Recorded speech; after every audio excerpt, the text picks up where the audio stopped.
الحمد لله على كل حال والصلاة والسلام على صاحب حسنه وجمال. أما بعد، أعوذ بالله السميع العليم من الشيطان الرجيم. بسم الله الرحمن الرحيم. والذي جاء بالصدق وصدق به أولئك هم المتقون. صدق الله العظيم وصدق رسوله النبي الكريم. إن الله وملائكته يصلون على النبي يا أيها الذين آمنوا صلوا عليه وسلموا تسليما. الصلاة والسلام عليك يا سيدي يا رسول الله وعلى آلك وأصحابك يا سيدي يا حبيب الله. اللهم صل على سيدنا ومولانا محمد معدن الجود والکرم وآلہ وصحبہ وبارک وسلم. تمام تعریفیں حمد و ثنا اللہ تعالی جل مجدہ الکریم کے لیے. ہر قسم کے درود و سلام نبی رحمت، نور مجسم، شفیع معظم، احمد مجتبیٰ جناب حضرت محمد مصطفیٰ صلی اللہ تعالی علیہ وسلم کی ذات والا صفات کے لیے حمد و صلات کے بعد، امیر المومنین، خلیفۃ المسلمین، خلیفہ اول بلا فصل حضرت سیدنا ابو بکر صدیق رضی اللہ تعالیٰ عنہ کی سیرت پر، آپ کے فضائل اور کمالات پر چند باتیں. قرآن مجید فرقان حمید میں اللہ کریم نے فرمایا والذی جاء بالصدق وصدق بہ، فرمایا وہ جو سچ لے کر تشریف لائے اور وہ جنہوں نے اس سچ کی تصدیق کی. اولئک ھم المتقون، یہی اللہ سے ڈرنے والے ہیں. جو سچ لے کر تشریف لائے اور جنہوں نے سچ کی تصدیق کی. نبی کریم صلی اللہ علیہ وسلم کو اللہ تبارک و تعالیٰ نے بے شمار لاتعداد معجزات عطا فرمائے. حضور کو اللہ تبارک و تعالیٰ نے بے شمار کمالات سے نوازا. حضرت عبداللہ بن رواحہ رضی اللہ تعالیٰ عنہ فرمایا کرتے تھے کہ حضور صلی اللہ علیہ وسلم کوئی معجزہ بھی نہ دکھاتے تو حضور علیہ السلام کا چہرہ ہی ایسا تھا کہ لوگوں نے دیکھتے جانا تھا اور کلمہ پڑھتے جانا. نبی پاک صلی اللہ علیہ وسلم کو اللہ نے بڑے کمالات دیے. کچھ لوگ ایسے تھے جو سارے کمالات دیکھ کر بھی مطمئن نہیں ہوئے، نہیں کلمہ پڑھا انہوں نے. یہ ایک فکری پہلو ہے، اس پر ضرور غور فرمائیں. جب جنگ ہوتی ہے ذاتی مفادات کی، اور جب انسان کو یہ غلط فہمی سما جاتی ہے کہ مجھے بھی کچھ پتہ ہے، مجھے بھی کچھ آتا ہے، اور جب اس کا یہ ذہن بن جاتا ہے کہ میں نے ہر چیز کو پہلے اپنی چھوٹی سی عقل کے دائرے میں رکھ کے اچھی طرح سے پرکھنا ہے، اگر میری عقل پر چیز پوری آئے گی تو قبول کروں گا ورنہ قبول نہیں کروں گا. پھر لوگ نہیں مانتے. بڑے بڑے کمالات تھے، بڑا کچھ تھا، اور جنہوں نے نہیں نہ مانا انہوں نے زیادہ کمالات دیکھے، نہیں مانا. ابو جہل کتنی دفعہ معجزہ طلب کرنے آیا ہے، کبھی کہا کہ مجھے بتائیے میری مٹھی میں کیا ہے، اگر آپ بتا دیں گے تو کلمہ پڑھ لوں گا. تو حضور علیہ السلام نے فرمایا اگر تیری مٹھی میں جو ہے وہی بتا دے کہ میں کون ہوں تو پھر پڑھ لو گے. کنکریوں نے کلمہ پڑھا، اس نے نہیں پڑھا. معجزہ دیکھا، اس نے معجزہ مانگا. اس نے کہا کہ اگر چاند کے 2 ٹکڑے ہو جائیں تو میں پڑھ لوں گا کلمہ. چاند کے 2 ٹکڑے حضور نے کر دیے. چاند 2 ٹکڑے ہوا، کوہ صفا کی پہاڑی کے بیچ آدھا ادھر گیا آدھا ادھر گیا، دوبارہ جا کے جڑا. اس نے دیکھا، کہنے لگا اوہو میں تو سمجھتا تھا کہ معاذ اللہ آپ کا جادو صرف زمین پہ چلتا ہے، آپ کا تو آسمانوں پہ بھی چلتا ہے. اس نے بڑے کمالات دیکھے لیکن کلمہ نہیں پڑھا. حضرت ابو الحسن خرقانی رحمۃ اللہ علیہ ایک درویش تھے. ہم جو درویشی اور فقیری اور ان لوگوں کو ماننے والے لوگ ہوتے ہیں، ان میں بحث کم سے کم ہوتی ہے، ان میں اپنا آپ بڑھانے کی عادت کم سے، اس میں ماننے کا مزاج ہوتا ہے، اور وضاحت بھی نہیں لوگ طلب کرتے، اشاروں سے بھی بات مان جاتے ہیں، غلامی اسی کا نام ہے، اشارہ آپ کر دیں بات ختم ہو گئی، طے ہو گیا مسئلہ، اتنی زیادہ لمبی تو بات ہی کوئی نہیں۔ حضرت ابو الحسن خرقانی تقریر کر رہے تھے، بات کر رہے تھے، تو کسی نے کہا کہ آپ حضرت بایزید بستامی رحمۃ اللہ علیہ کے سجادہ ہیں، تو حضرت بایزید کیسے آدمی تھے؟ تو فرمانے لگے حضرت بایزید کو جو دیکھتا تھا وہ کلمہ پڑھ جاتا تھا۔ اب آپ نے تو ماشاءاللہ قبول کر لیا، لیکن وہ جو سامنے بیٹھا تھا اس کی سمجھ میں بات نہیں آئی، وہ کہنے لگا حضور آپ نے کہہ دیا ہے پر میری عقل میں تو نہیں نہ آتا۔ نہیں آتا جس کی عقل میں، تو پھر اس کی عقل میں نہیں آتا۔ میں اکثر کہتا ہوں کہ بہت سارے لوگ ہیں جن کا کوئی پیر نہیں، اور ان کا ہو بھی نہیں سکتا، ان کا کوئی پیر، اس لیے کہ مطلب اتنا سیاںا بندہ اس کا کوئی پیر ہو جائے۔ اور میں تو پیروں کو مشورہ دوں گا کہ مہربانی کرنا ان کے پیر بننا بھی نہ، یہ بڑا مشکل کر دیں گے آپ کے لیے جینا۔ تو بہتری اسی میں ہوتی ہے کہ انسان سمجھے چیزوں کو اور دائروں کے اندر باتوں کو تسلیم کرنے کی عادت بنائے۔ تو کہا کہ جو دیکھتا تھا حضرت بایزید کو کلمہ پڑھ جاتا تھا، تو حضرت ابو الحسن خرقانی سے وہ شخص کہنے لگا جی بابا جی آپ عجیب بات کر رہے ہیں کہ دیکھا اور کلمہ پڑھ گیا، بندہ بندہ دیکھنے سے کیسے کلمہ پڑھ سکتا ہے؟ ابو جہل نے بڑی جگہ حضور کو دیکھا تھا، اس نے تو کلمہ نہیں پڑھا، تو بایزید بستامی کو دیکھ کر لوگ مسلمان ہو گئے، یہ کیسی بات ہے؟ تو حضرت ابو الحسن خرقانی فرمانے لگے مجھے اللہ کی عزت کی قسم، ابو جہل نے ایک دفعہ بھی محمد رسول اللہ کو نہیں دیکھا صلی اللہ علیہ، بڑی قسم اٹھا لی، ایک دفعہ بھی محمد رسول اللہ کو صلی اللہ علیہ۔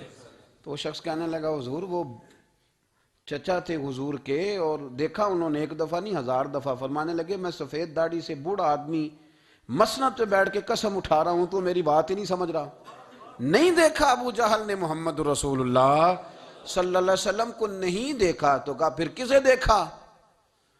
تو حضرت ابو الحسن خرقانی فرمانے لگے اس نے جب بھی دیکھا عبداللہ کے یتیم بیٹے محمد کو ہی دیکھا، یہ وہی عبداللہ کا یتیم بیٹا جو یہاں رہتا تھا، ایک دفعہ بھی اس نظر سے دیکھتا نا کہ یہ اللہ کے رسول ہے تو فوراً کلمہ پڑھ کے مسلمان ہو جاتا۔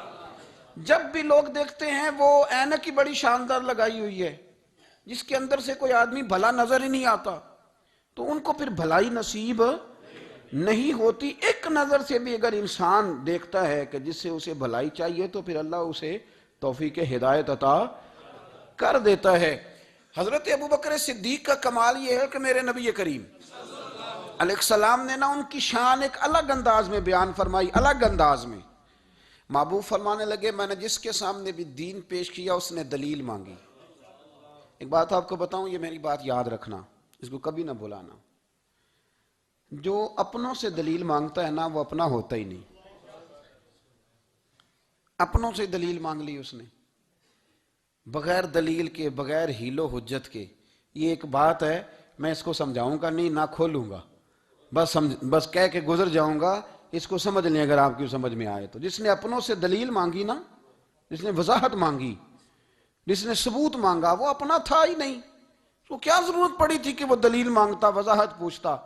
حضرت نجم الدین کبریٰ رحمۃ اللہ علیہ کے مرید تھے حضرت امام فخر الدین رازی، اتنے بڑے امام ہو کے ایک فقیر کے غلام تھے۔ تو فرماتے ہیں آخری وقت آیا تو شیطان آ گیا، میں اس کو کہتا تھا رب ہے، تو شیطان بھی تو بڑا عالم ہے نا، تو وہ دلیل توڑ دیتا تھا۔ فرماتے ہیں میں نے 360 دلیلیں دی، اس نے ساری توڑ دی۔ تو پھر میں نے اپنے شیخ کی طرف توجہ کی، میں نے کہا حضور کو نظر کرم فرمائیں۔ تو شیخ نجم الدین کبریٰ فرمانے لگے اس بے ایمان کو کہہ دے میں اپنے رب کو بغیر کسی دلیل کے رب مانتا ہوں، دلیل کی ضرورت ہی نہیں، بس میرا رب ہے تو رب ہے، ختم ہو گئی بات۔ نبی رحمت علیہ السلام فرمانے لگے میں نے جس کے سامنے بھی دین پیش کیا اس نے دلیل مانگی، فرمایا یہ واحد میرا ابوبکر صدیق ہے، میں نے اسے کہا ہے کلمہ پڑھ لو، اس نے دلیل مانگی نہیں، فوراً ہی کلمہ پڑھ کے مسلمان ہو گیا۔ کوئی دلیل نہیں، کوئی معجزہ نہیں، کوئی طلب نہیں، کوئی شے نہیں۔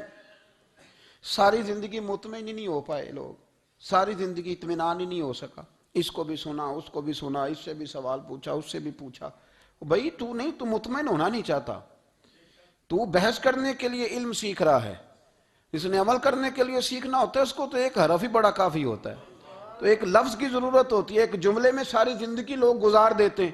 حضرت ابوبکر صدیق رضی اللہ تعالیٰ عنہ نے بحث والا دروازہ نہیں کھولا، حضور نے کہا کلمہ پڑھو تو انہوں نے کلمہ پڑھا اور مسلمان ہو گئے۔ کوئی دلیل، کوئی وضاحت کسی چیز کی کوئی حاجت، ختم ہو گئی بات۔ اصل مسئلہ پتہ کیا ہے، جو لوگ سوچ سمجھ کے چلتے ہیں نا، تو سوچ کتنی ہے انسان کی، وہ کتنا کام دے گی۔ یہ جو وارفتگی ہوتی ہے نا، یہ جو محبت ہوتی ہے، یہ جو پیار ہوتا ہے، یہ زندگی کو آسان کر دیتا ہے۔ سوچنے سمجھنے کے دائروں سے آدمی نکل جاتا ہے، اس کا کام وہ کہتا ہے کہ میں نے سوچنا نہیں، میں نے ماننا ہے، میں نے رب رسول کی ذات کے بارے میں سوچنا نہیں، میں نے ماننا ہے۔ تو ماننے والے لوگ جو ہوتے ہیں وہ فائدے میں ہوتے ہیں، تو عمل کر رہے ہیں، بات مانی، عمل کیا۔ عقل کا بے شمار اور بے دریغ استعمال، اپنی چھوٹی عقل سے بڑے مسئلے حل کرنے کی کوشش کرنا، یہ انسان کو نقصان دیتا ہے۔ بہت ساری جگہوں پہ وہ الجھ جاتا ہے۔ ہر جگہ عقل استعمال کرنا، لیکن رب رسول کے معاملے میں نہ استعمال کرنا، ورنہ نقصان ہو۔ عقل چھوٹی ہے اور اللہ رسول کی ذات بڑی ہے، کبھی بھی اس دائرے میں بند کرنے کی کوشش نہ کرنا۔ جناب ابوبکر صدیق رضی اللہ تعالیٰ عنہ ہر معاملے میں ایک حدیث بخاری کی، شاید میں نے پہلے بھی عرض کی تھی، لیکن چونکہ وہ عنوان کے لحاظ سے ایک بہت بڑی دلیل ہے، دوبارہ عرض کرتا ہوں۔ نبی پاک علیہ السلام نے 1500 کے قریب صحابہ سے فرمایا تھا کہ چلو عمرہ کرنے چلیں۔ عمرہ کرنے جب ہم جاتے ہیں نا تو ہمارے گلے میں پھول بھی ڈالے جاتے ہیں، اور آپ کو پتہ ہے بتانا بھی پڑتا ہے لوگوں کو کہ میں عمرہ کرنے جا رہا ہوں۔